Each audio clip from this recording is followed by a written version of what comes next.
Umunnem de Anambra, I find it auspicious to address you today on security and related matters in our state, especially as we prepare for Christmas, celebrate Christmas next week. Security, law, and order remain pivotal to the attainment of our vision of a livable and prosperous homeland. I want to assure you that despite the unique challenges of lucrative criminality adorned with deceptive ideology and propaganda, we are determined to fight criminality and ensure that Anambra becomes the safest state in Nigeria. At the inception of our administration, we met almost a war situation with 8 local governments literally under the total control of the criminals. Candidates for the governorship election, myself inclusive, could not campaign freely. And one of the candidates was actually kidnapped while en route to a campaign event and has not been seen till date. We responded massively when we came in and, among other things, set up a vigilante strike force and a structure that worked assiduously with the federal security agencies to root out criminals from our forests and remote areas. Within 12 months, I'm happy to report that we recovered those 8 local governments under total siege.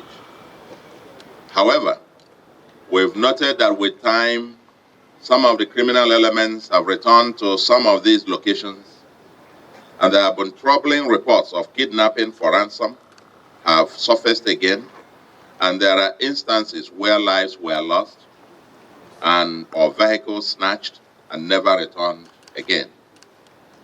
As a government, we take every life as sacred and treat every case of kidnapping seriously.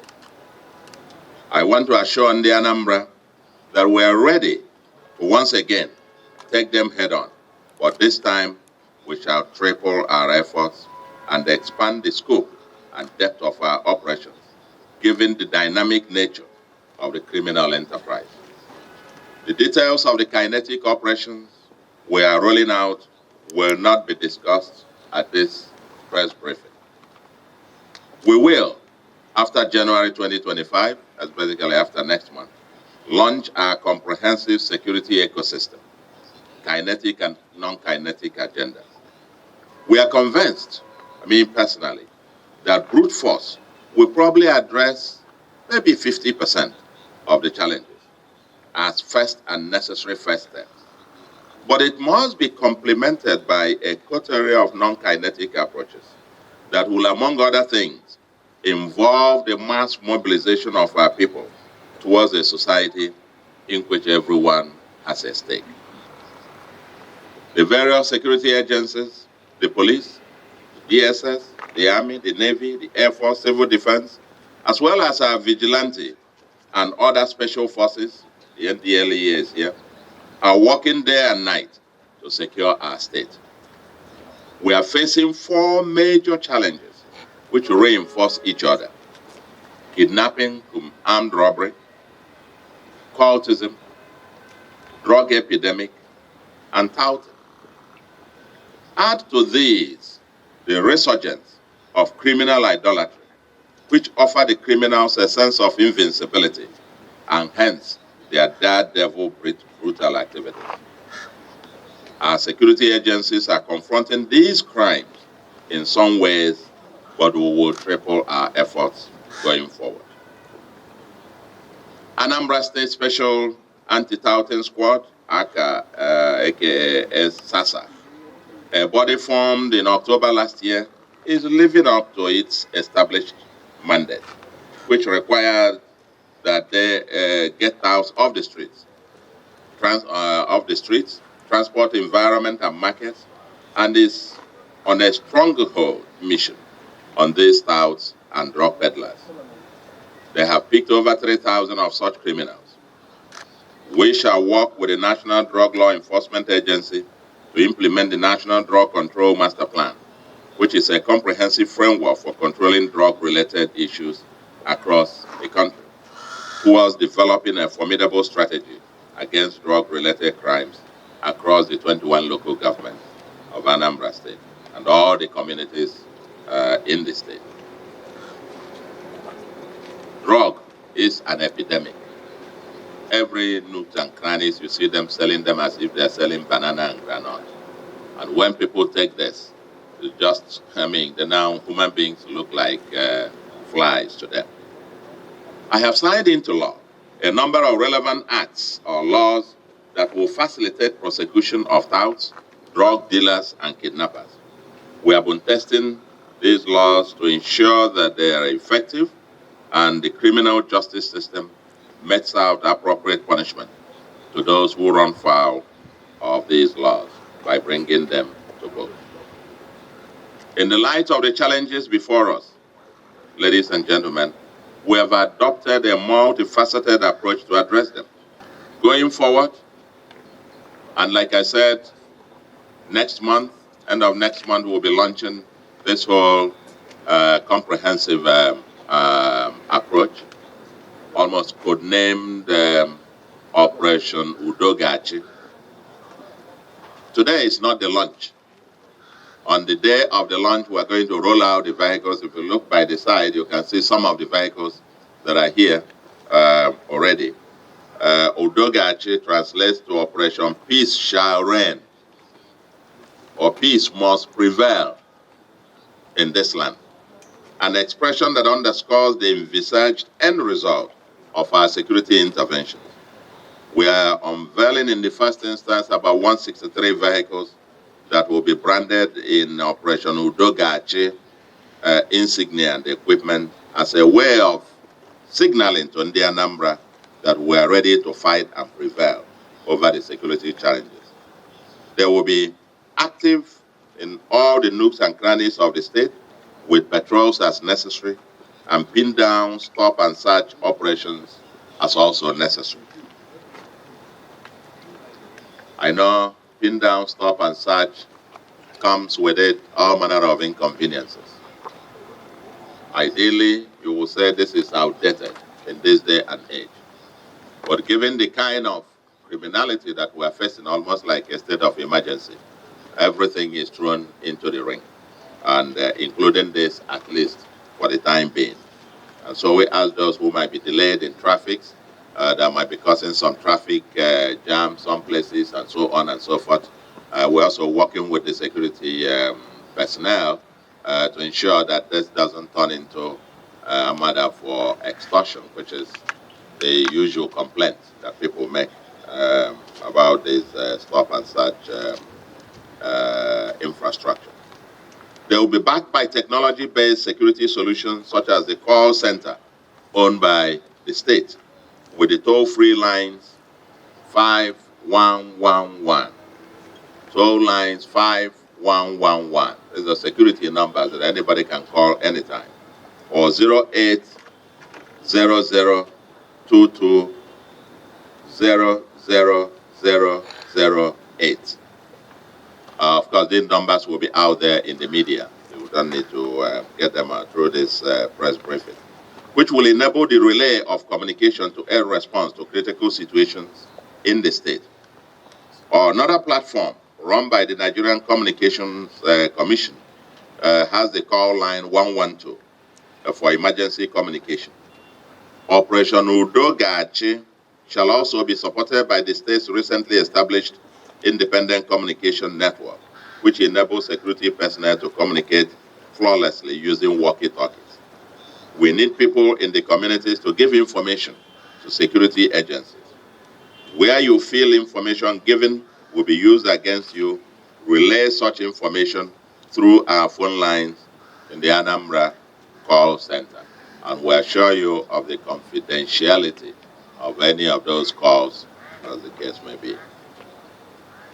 To strengthen our multimedia approach in security, AI-powered surveillance cameras with facial recognition and other features are being installed under the CCTV project of the state, which has kicked off in Onitsha, with the aim of covering Awka, Onitsha, Nnewi, Ekwulobia axis, being the 4 major cities in the state by March next year, that's in 3 months' time.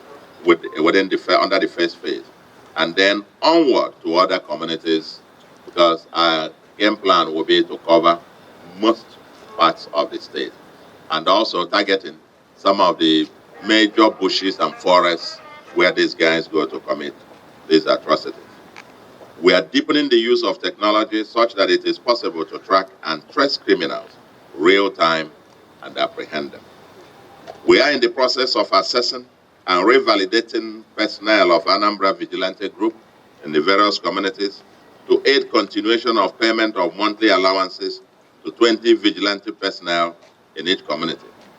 I've also given approval for refresher training for the vigilante after their revalidation. In addition, forest guards are being trained from the ranks of the vigilantes to safeguard our forests, working with the local community. We want to use this opportunity, ladies and gentlemen, to extend our hand of friendship and amnesty to the hitherto kidnappers or cultists or drug dealers and other category of criminals to surrender themselves with their weapons. And my government will ensure that they are rehabilitated and empowered to become productive citizens. All persons wishing to take advantage of this window should register with the Office of the Security Advisor to the Governor. And this window will remain open until end of February next year. That's almost 2 months now. I want to thank all citizens and friends of Anambra State who have contributed to the State Security Trust Fund. I salute the courage of some clergy who have stood up to call out the systemic monster that is upon us. I want also to appreciate all those who devote their time, talent, and resources to the security of their various communities. I salute particularly those from Ihiala local government. Currently, we have 4 FOBs stationed in various locations in Ihiala local government. There are ongoing clearance operations, and we are determined that the people of Ebone Sierra, for example, Osumo, Hulilu, Iseke, Mbosi, and others, and indeed the entire Ihiala local government must be totally liberated from these criminals. We also have Orumba South in that same category. I think these 2 local governments will be having massive onslaught on them. And I want to commend the army and the police and the all those whose personnel are in the DSS and so on, civil defense, the Navy, so on, all your personnel, and our vigilante service, who are in those FOBs and working tirelessly, jointly together to flush out these people from the places. I think we must be able to say, as a state, and working together with all our security agencies, that we need to get these places, we need to get these people out. I mean, we've offered them amnesty, we've offered them olive branch. Come out and we will help you to start afresh. No human being lives in the bush. No human being lives in a forest. It's just plain criminality, because you're kidnapping for ransom, and Anambra will become totally unsafe for such activities as we unleash our forces on them. But we also, like you said, non-kinetic approaches. We have a whole set of agenda, and we will be unveiling those at the date of the launch of the full launch of our security ecosystem. Ladies and gentlemen, security is our collective responsibility. Government alone cannot do it. Federal security agencies alone cannot do it. Sustainable security in our homeland requires full-scale involvement of responsible citizenship. These criminals are our brothers, they are our sisters, they are our husbands, they are our relations, they are our friends. They are not spirits. They live among us, and we know them. The fact is, and let me say this on record, that I have been here, as I said, this is today marks the 33rd month being in office. Those 33 months of all those that we have arrested, and we've arrested thousands of them, let me put on record that at least 99% of them, of these criminals, arrested in Anambra since my 33 months in office are Igbos. And over 70% of them are not from Anambra State. They are not indigenes of Anambra State. It's very important for us to say this. I am told that they flock to Anambra because that is where huge ransom money can be collected, whatever that means. We are fighting a different kind of organized armies of criminals, a kind that Anambra has never seen before. This is not common criminals who just organize and you chase them, they run away and so on. It's an army with commanders all over the place. You kill this commander, you kill this team, they get reinforcement. They get posted from even outside of Anambra to go back. You chase them out of Lilu, they run to Mbosi. You chase them at Mbosi, they run to Iseke. You chase them from Agleze, they run to Oboji. You chase them at Oboji, they go to Werizukala. And so on. They just keep moving. Their commanders keep sending replenishments. So it's an organized army. This is not just like the usual kind of criminality that we're used to in the past. And it's important that our people understand the nature of the fight and for us to be able to prevail. It's a different kind, as I said, but we must all collectively confront the warped ideology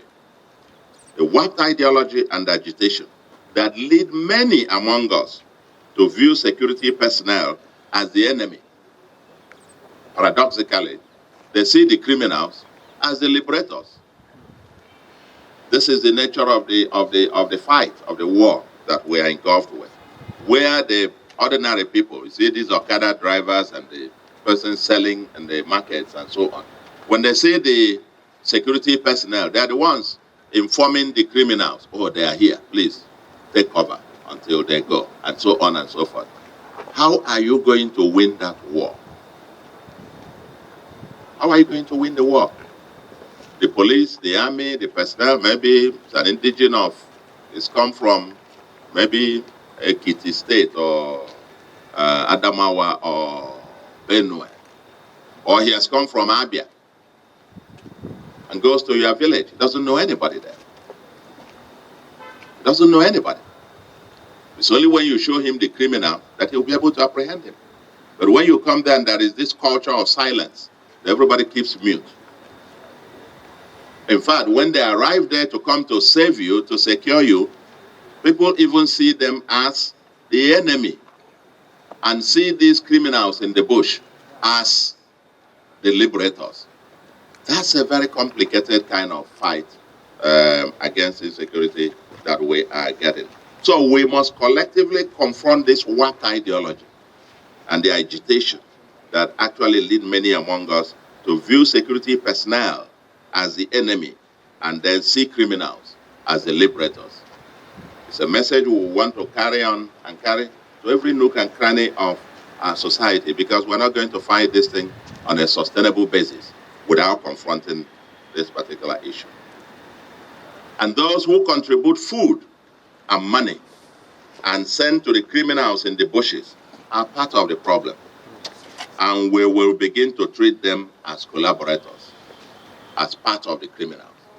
Because we understand that even in some communities, some people, including innocent women, they're contributing their farm produce and food to go and send to the criminals in the bushes, who will come out the next day and kidnap somebody for ransom. What a paradox. So I call on everyone, the town unions, and I can say the rest of town unions are here, the clergy, because the clergy in this part of the world, and particularly in Anambra, or you could say 98% or thereabout are Christians here. The church has a very pivotal role to play in mobilizing the people, in helping to deconstruct the mental state of the people themselves. Because these people who go to the bushes, who go to these who are criminals, kidnappers, and so on and so forth, when you ask them their names, this one, what's your name? I'm Christian. It's Emmanuel. It's Joshua. It is Peter. It's Paul, and so on. They were all baptized Christians. And they live in the society, they still go to church. At least some of them may probably still do. Or at least, if the criminals in the bushes who are now worshiping idols are not there, we must mobilize the people so that they don't have continuous supply from our congregation who are joining them every day, so to speak. And so that's why I call on everyone, like I said, the town unions, the clergy, the traditional rulers, and some of them are here as well, and the civil society organizations to join in deconstructing the dangerous narratives that legitimize this criminality. Very dangerous narrative that does that. Because what was sold as a facade, if you like, was that, the Fulani headsmen are coming to invade us. And so we are now the liberators. We are now the ones to liberate you and keep you safe. But nobody asked the question. These people who have now come and gone into the bush, how do they feed 1 week, 1 month, 1 year? How? Without getting into criminality. How? It's not possible. They must extort it, and they are carrying arms. This is the monster that we must confront as a people, so to speak. And so, I do say to you, Ndi Anambra, that for our long-term survival, we must rise up and fight together. If you see or know something, say something. Say something. We'll give out the numbers, the confidential numbers. It happened when we came in initially. We distributed some numbers. But only the DSS people around me had those numbers. And so when you called and gave us information, I had the information personally. We're going to, in addition to these ones that we've given out, we're going to even give out more numbers. And at that initial stage, when we called upon you, many people offered and volunteered information to us, and which were very, very helpful in taking out many of those commanders and daredevil criminals, and as the case may be. So please, if you know something, if you know somebody who is involved in enforcing sit at home in your community, tell us. We'll come and pick him out. If you know somebody who is part of this criminal thing, but he comes in the village and moves around, call 5111 and we'll give you other numbers and tell us. We will come and pick him out so that your people, your communities will have peace. On the part of government, we are prepared to put in everything to fight subject to our binding resource constraints. And I want to say, I have commended those of you in various ways to our Security Trust Fund, to those who are helping to fund security operations in their various communities, those who contribute their time, their money, their resources, their talent, and so on. We'll have a new special advisor on community security. And I think we'll also be working very closely, intensely with several communities and your vigilante service, and to really get them fit for purpose and we get to this war. I have expressed, because yesterday I got a call from stakeholders of one community in Ihiala local government and saying, putting together resources and ready also to get to fight, to rescue their communities. Because nobody will rescue any community in spite of the community. The people must own it. The people must take ownership of their communities and be determined that they want to rid their communities of criminals. Because if you allow the criminals to get into your community, stay in any bush or any part of your community, and this is a message we're going to carry to all the president generals and the traditional rulers. If you let any criminals take over any part of your domain, then they're not there. And that is, at least if they are coming, we assume if they are coming and you are not part of them, you should be the first to give information to security officers that here is where they are. And if you are really in charge of your community, there is no way, as a traditional ruler, as the president general, you will say you don't have information about who and who and who are behind this. It's not possible. It's just not possible. So we're going to be depending on the traditional rulers and the president generals, the leaders of the communities, to take ownership of their communities. Give us the information and we will come and take them out as day follows night. Otherwise, sooner or later, what we'll do, we've announced it before, but we've now, sending a bill to the House of Assembly. They codify that for those who keep kidnapped victims, as you know, once you keep kidnapped victims, that place becomes the property of government under the law. And we're going to apply that same law to those who allow their land to be used by these kidnapped kingpins. Because when they establish a camp in your land, then that becomes the place that they keep kidnapped victims. And we will take it as such. So if we come there and clear them, this clearance operation, the land becomes that of government. We'll take over the land, and it becomes it belongs to government. People must take ownership of their communities. So on our part, we'll do whatever is necessary and whatever subject to our resource constraint. But I must also use this opportunity to thank the federal government. I must express our gratitude to the federal government and all the various service commands, the Army, the Air Force, the DSS, the police, the Civil Defense, the Navy, the NDLE, several of the other military institutions that are working day and night to help us.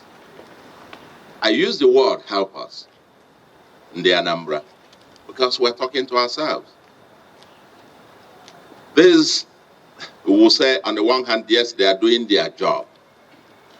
But somebody is posted from here, he's from Benue, or he's from Adamawa, or he's from Ogun State, and so on, he's been posted to come here to help you, to keep us safe. They are the people who have come to help us to remain a safe and peaceful place for us to do our business. So we need to appreciate them. And I want to use this opportunity to appreciate our various commanders who are representing these various security agencies here, and extend our thanks to these various agencies. Several of them died. And on this moment as well, I want us to say, may the souls of all the gallant forces who have died on the line of duty come to make us, keep us safe, for us to walk the streets safe. But these criminals come and shoot. You shoot somebody who has done absolutely nothing to you. The other day, even 2 days ago, there was a shootout in the army, and some of these hoodlums in Ihel, some wounded, they also carried their own their casualties and so on and so forth. My heart bleeds when I see these young men all over, dying like chicken. My heart bleeds. Because for our people in the Anambra and the Igbos generally, for the Igbos, I said to you, we must confront this monster. Because we are going back to the state where we were after the Civil War. After the Civil War, when there were many widows whose husbands died during the Civil War, or many young ladies of marriage age who couldn't find husbands because they would have born husbands, were killed during the Civil War. We are facing exactly the same kind of scenario now, where these young men just go and die needlessly. And that's why I'm calling on them, come out. We will help you rehabilitate and start a new life. And commend our security agencies, our vigilante services, for the uncommon sacrifices that they are making just for us to be able to walk the street. And I want to believe, by the special grace of God, the way we are rolling out with massive force, I think we shall, by the special grace of God, we shall prevail. And I want to say to Ndi Anambra, Merry Christmas in advance, and we look forward to a very, very joyous Christmas season. We are doing everything to make sure that this season we are secured and that you can have your Christmas with joy and in safety. And then we look forward to a very happy and prosperous and secured 2025 and beyond. Thank you very much, and God bless you. God bless Anambra. God bless Nigeria. I went to that. It's not opening again.